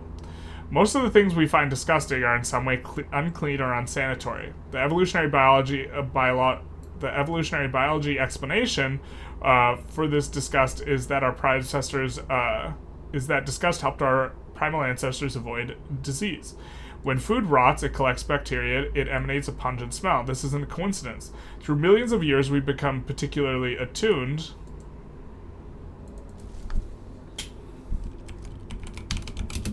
to such things so that we can avoid them. That's the theory. In practical terms, we don't view anything that disgusts us as a legitimate option. As far as dieting books go, Thinfluence isn't an anomaly. It operates by looking at one's environment and how it affects eating habits. A lot of dieting books operate through disgust. Most recent dieting books demonize fats or carbs or animal products or grains. They aim to produce disgust towards that particular group of foods. Amusingly, they largely correlate their view with the same data sets as each other of increase in obesity over time. Yeah, nearly every dieting book is like, look how fat Americans have gotten. It's the blank. And they'll just blame a bunch of different things, and then you notice, well, okay, if animal fats eating is up, and carbohydrates eating is up, and sugar eating is up, maybe it's just that calories are up. Huh? Yeah, the one problem with any sort of food study is that there's really no good longitudinal evidence regarding different dieting interventions. It's basically impossible to do long-term dieting interventions as a matter of like executing a study. And so all of the data is correlative, and everyone correlates with, hey, the Americans got fat. And, okay. And every type of eating that's gone up, but it, like, ignores, like, other data sets and stuff, yeah. Lifelong vegetarians or vegans don't need to use any attention or willpower to resist eating meat. It's not an option, and they are repulsed by it. Is this supposed to be a semicolon? I think it is. Generally, this reframing of certain foods as worthy of disgust by diet books is effective for a while. Removing any one type of food, even if it's something arbitrary, like orange foods, is going to reduce your caloric intake, and caloric restriction works for losing weight. That is, until you find new things for you to eat. I did want to talk about Paul Ekman on disgust. Interestingly, he could...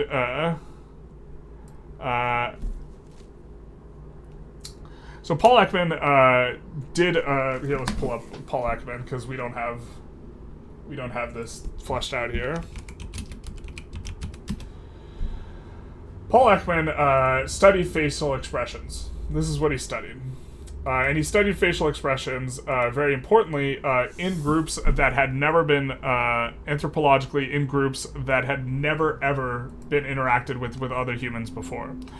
So as to eliminate the possibility that they had been spread over culture. He is a pioneer in the study of emotions and their relation to facial expressions. He was ranked 59th out of the 100 most cited psychologists of the 20th century, conducted seminal research on specific biological correlations of specific emotions, attempting to demonstrate the universality and discreteness of emotions in the Darwinian approach. So what he discovered is that there are several emotions that are just fundamentally, every human experiences the same emotion, and they give the same facial expression for those emotions. And so, at some point, you won't be able to eat anything because some specialists will say that's what making you fat or making you sick long term. Yeah. But also, like, eliminating anything is also effective as a weight loss intervention. I can eliminate green foods. I can eliminate brown foods. I can eliminate, probably not blue foods because I don't eat that many blue foods. But like you just pick a color on the color wheel for that week, and you don't eat something that's that color, and you'll lose weight. But what he came up with, let's see if we can maybe see that the emotions. No, we can't. I forget one of them. But very importantly, one of them is disgust. And there's a study of his that I found so fascinating, is that he could, with like 80% accuracy, predict the couples that were going to break up. Just some disgustingly high accuracy. Don't cite me on the 80% figure, but it was just this disgustingly high accuracy, just based on a 5-minute like tape of a couple's interacting. He could tell which ones we were going to break up, and the ones that broke up were the ones that had micro expressions of disgust when interacting with their partner, and what that was contempt. And so if you have contempt for a particular thing, you won't view it as a really big option. And so this, I think, in terms of a red flag in a relationship, either contempt for your partner by you or the other is, in my opinion, the biggest red flag that the relationship's not going to work as a result of reading about this study. It's just, you have like literally like 5 minutes of them just like bullshitting about going to the grocery store. And he had high-speed cameras at their faces. Micro expressions of disgust was the number one thing. And if you or your partner, you see like disgust, or you feel disgust, then you just like, I think that this is the best sign that you could possibly have that the relationship's not going to work out. But remember the 4 steps, where the eventual emotion we are trying to create, according to the person who created the 4 steps, who was, I can't remember the name. It's from The Mind and the Brain, the author of The Mind and the Brain. I forget the name of the person. But the eventual emotion that they say that they're trying to create is contempt for the obsession. And if you view something contemptuously, or in terms of disgust, you won't view it as an option. There was a Greek monk who never laid eyes on a woman. I wonder what his facial expression would be when he saw one. That would be interesting. That would be interesting to know. But the point of the Paul Ekman thing is that if you view something as disgust, it's straight up not an option. And so, okay, self-help guru Anthony Robbins has a rather relevant take on decisions. Making a true decision means committing oneself to achieving a result and then cutting yourself off from any other possibility. The question is how do we cut ourselves off from alternatives? By having standards, by finding alternatives, and by finding the alternatives disgusting.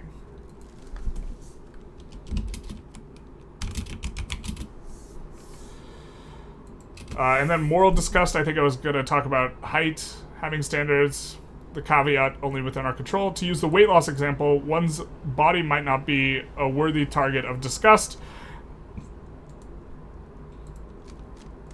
It's not under direct control at the moment. What is the steps and process we are committing to, the decisions we're making to make the changes that we deem necessary. These decisions are important, and we'll have an exercise in the coming chapters for figuring out what it is should be focused on. Backward planning flowchart, and then an important question to ask here. But again, this is like a huge parenthetical aside like section where we don't have it fleshed out, unfortunately. And here's an entire section that needs to be fleshed out. Plot twist, it's me. But he finally touched some grass. Alright. This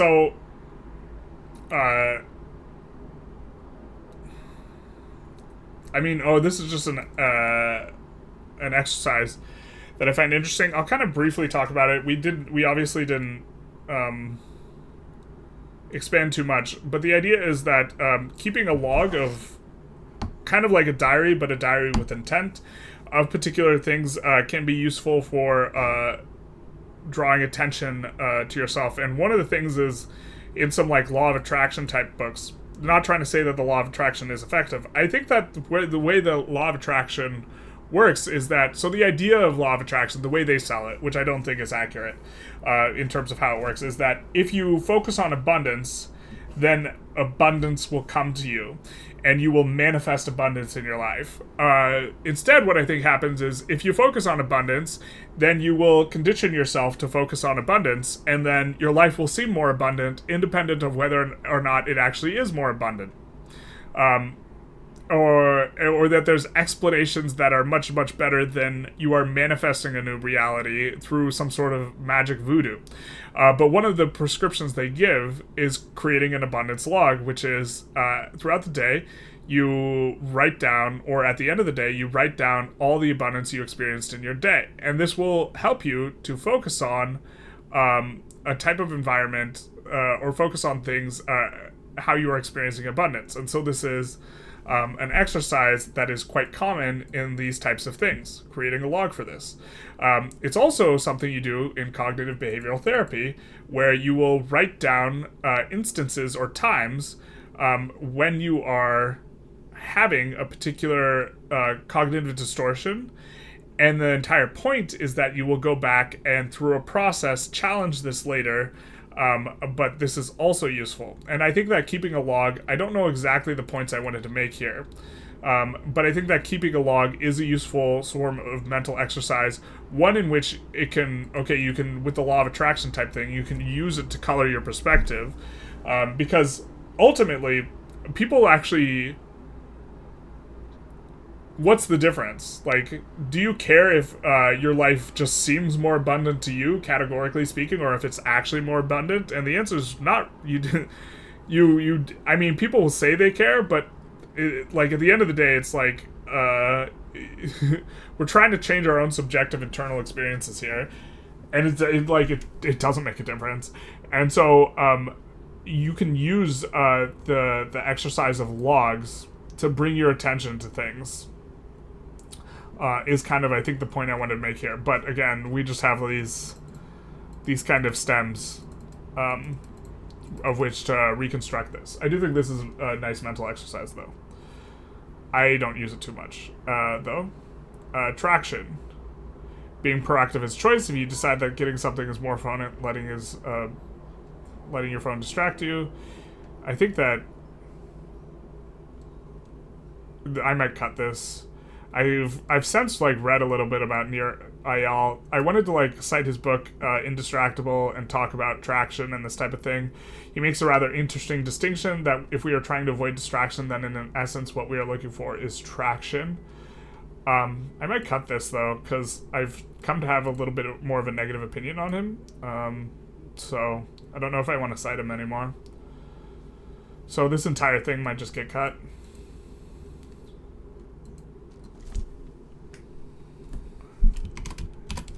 It's also not fleshed out, so... But what Nir Eyal argues in his book Indistractable, or what he kind of advocates for overall, is a set of ways to make it so that you are less subjected to social media. But he also wrote a book on how social media companies can sink their hooks into you such that you have no control or agency to resist them. So one of those books is kind of in bad faith. And he doesn't reference the other book in Indistractable too much, I don't remember. But I think that we maybe just don't want to reference him and just avoid it. Maybe cite Eyal and offer a critique of his ideas. Well, I think that his ideas in Indistractable are okay. I think that it's a model. And maybe that's the way to do it. I think that it's a model that... isn't terrible. I think my problem is more that he's maybe a hypocrite, or he has two models that are incompatible with each other that he provides. And when people start doing that, either they've changed their mind, and I guess maybe I'd have to reread his book to form that evaluation. Either they've changed their mind about something, which is fair, you're allowed to do that, or they're a sellout or a hypocrite or something like this. I guess I would have to go back over it, his book, and see how it reads, and maybe read his other book, and maybe that's more effort than I'm willing to spend on deciding, on figuring out what I think of him. But, I've changed my perspective a little bit since then. But I do think, this metaphor of looking for traction is a good one. So maybe we do it and don't really reference near IL too much. But also this is just super short. And I don't know if this is supposed to transition into next chapter, chapter 7. Which chapter 7, I don't know if we'll get to. Maybe we'll take a vote. I mean, it's not like a lot of people show out to these streams anyways, but the chapters and stuff are starting to get a little bit rough. I don't know if it's, in your opinion, your guys' opinion, a little bit rough. In terms of reading through when there are a lot of parenthetical asides now because things are not fully fleshed out. Hey, Mr. Bombastic, how's it going?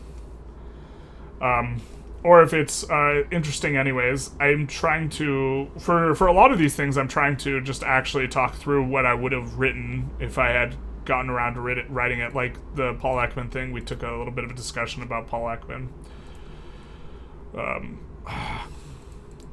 I lent my Paul Ekman book to a girl, though. She never returned it. The truth hurts.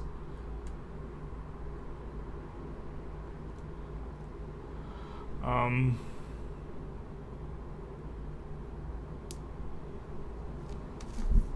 think that was the last book that I annotated that I lent to someone. I think after that she also like offered to like mail it to me. I didn't want her to like spend more mailing than I had spent on the book. That felt really stupid.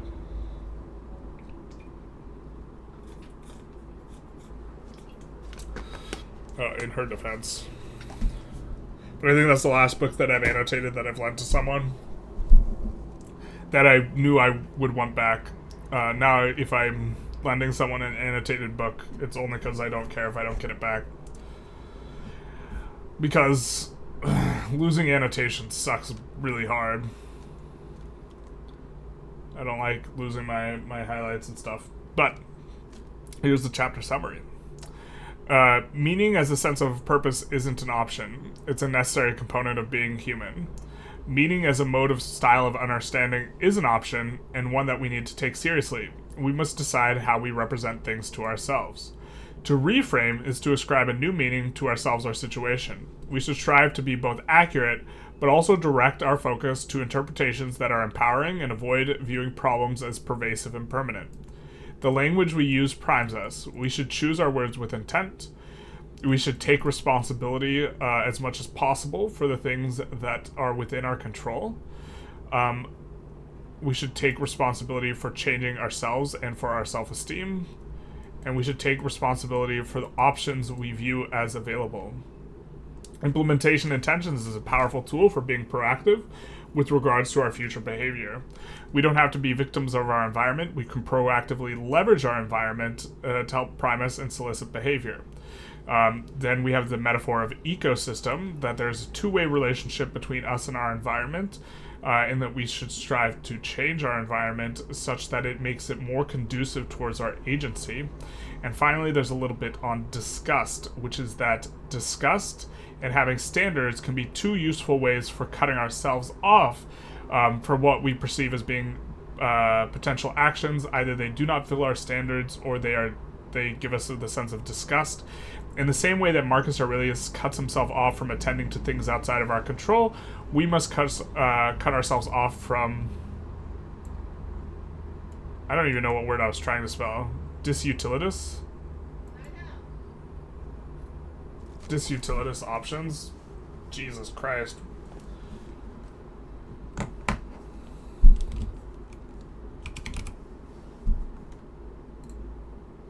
Disutilitas.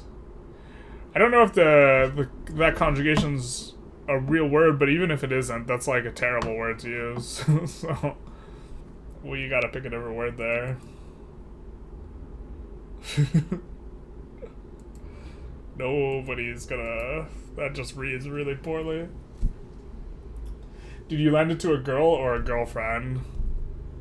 I lent it to a girl I was interested in, and that I had seen a couple times, but nothing really kind of came of it.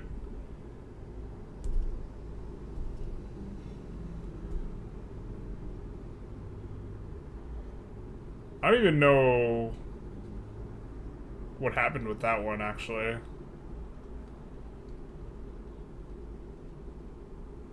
We just, like, kind of stopped talking to each other. I don't even know who was, like...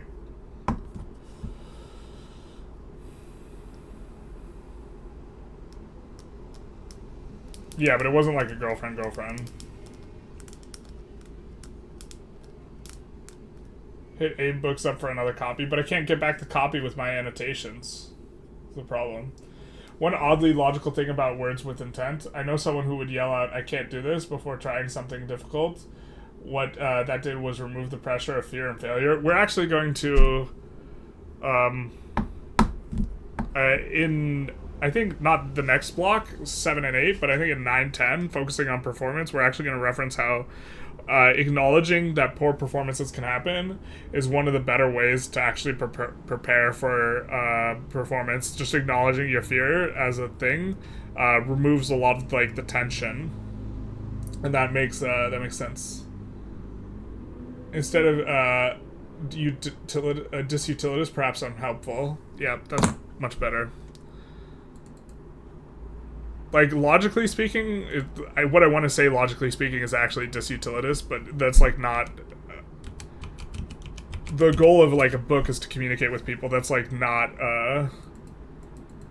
if I was talking to myself, I would use disutilitous, but this, like, the target audience is not myself. Also, I read disutilitous and I didn't know what the hell I was saying, so even then, it's probably not good. Unhelpful is probably just better, yeah. But we have our chapter. It was a little bit rough, because there's a lot of spots now that are not fleshed out. Introduction, chapter 1, 2, very well fleshed out. Later, as we're getting into here, not as good. We see a lot of areas highlighted that we need to come in and fix and do this sort of thing. Chapter, let's see what the next chapter would be about.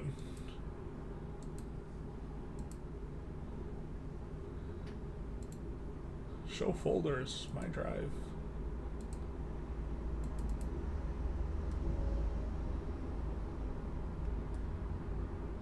Chapter 7 is the problem. The problem of performance. Okay, so chapter 7 is actually going to maybe reference the thing I was talking about. But yeah, the action has to be effective, right? To increase agency. So 5 and 6, helplessness and ecosystem and reframing. This is about creating action. And then next chapter is going to be about effective. And so, or next block, which is the next 2 chapters. And so each of the blocks focuses on kind of taking one part of this sentence. The first is describing and defining agency, right? And that was chapters 1 and 2. And creating a model that it was attention's the site of the agency. And then agency is. And then chapters 3 and 4 was direction of.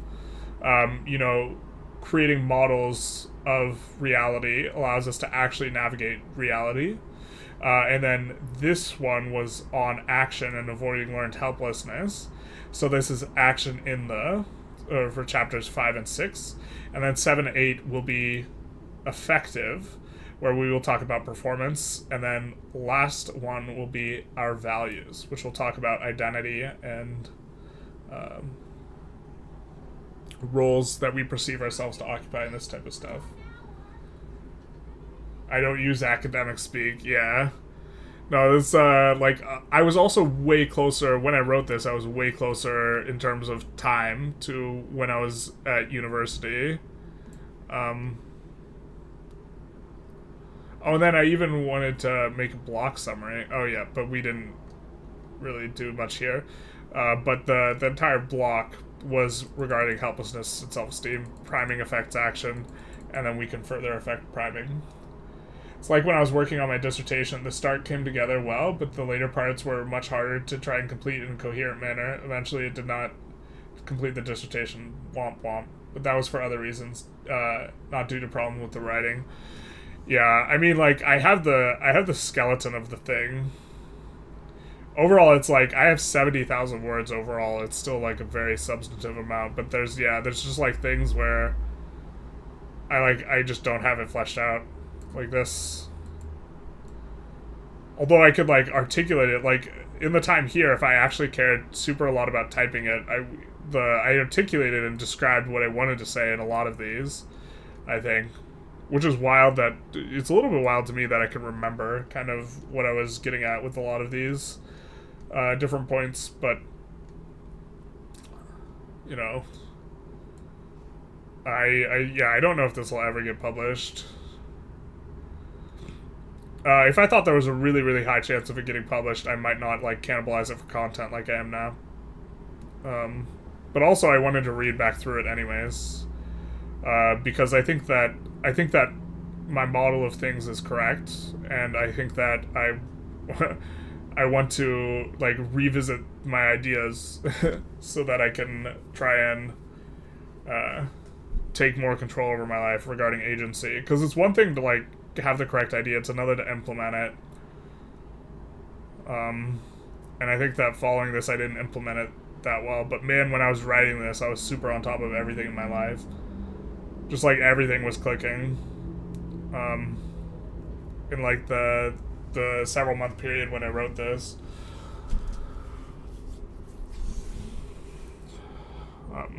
Because, like, I mean,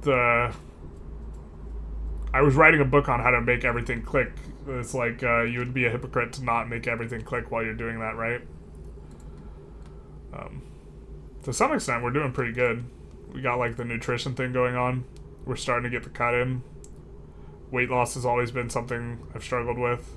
But this is just a start. Like, week 1 and 2, just trying to see a baseline of what the maintenance calories look like. And also just get used to tracking calories. Like, week 1 was, I'm going to track calories. I don't care how much I eat or whatever. Week 2 is my protein intake from week 1 was too low. I'm going to up the protein intake and try and eat about the same amount of calories. And then by seeing the differential between weeks 1 and 2, and also taking into account the average calories, we can calculate a maintenance estimate, which was a lot lower than I thought it was going to be, 3,000 calories, which is a bit of a bummer. I thought my maintenance was, like, way higher. And then week 3, we just started a deficit with a target of 2250, which is a 750 calorie deficit, with the understanding that the maintenance estimate would be terrible, which it, like, my maintenance is not 4,100 calories, or it's really unlikely to have this and this both be true, but instead it's indicative of a loss of water weight, right? And then this, and also started taking creatine.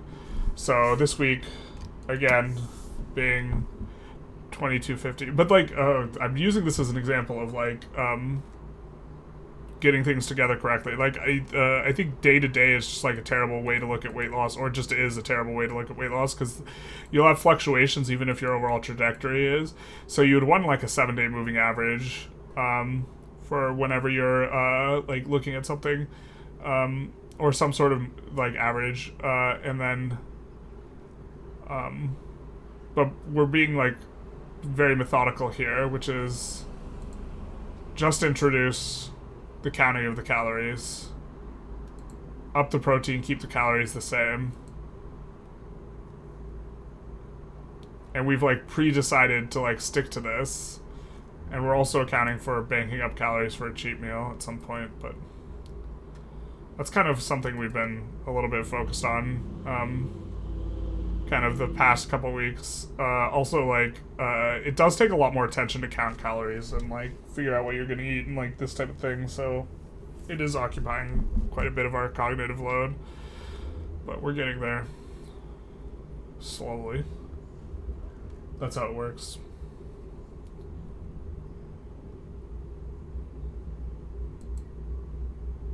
Well, going into this, I thought my maintenance was in the high 3,000s.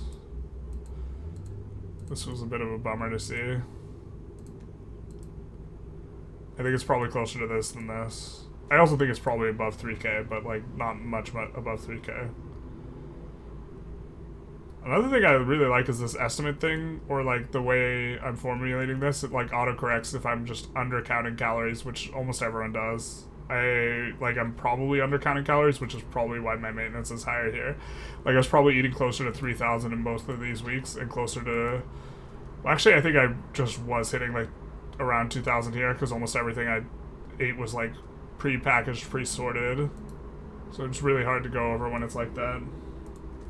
Anyways, I think we're gonna. That's probably too long a tangent. I think we're gonna conclude here. Because we're done with the chapter, and nobody seems to have questions, comments, concerns, or more questions, comments, concerns. Let's check how many people we've got in our lobbies. If there's a big amount, maybe we'll raid someone. Otherwise, we'll just probably end it. We got one person on Twitch. Shout out to you. So I think we will. Well, maybe we'll watch a little bit of Age of Empires, and so I'll link it to you guys. You see someone we follow is... I'm not going to raid them with one viewer, though. That's, like... That's wild. But I've been trying to watch a little bit more Age of Empires recently, so I'll just link where we're headed. Fascinating stuff, General. Thank you so very much, Gene. I think we'll just link in both the chats. We're going to be taking a, 10-minute break, and then getting into some more stuff on our own. But we're going to watch Twitch for a little bit. We're going to watch some Age of Empires. So there's the link. We will just link it rather than rating, because I'm not rating with one viewer. That's a vibe. Okay. But anyways, hope you guys enjoyed. We might be switching. I don't know exactly what we're going to be doing this week and this type of thing. I think that today, posting the last episode of the USA run, for those of you who are interested in Vic 3. But anyways, thank you guys for hanging out, and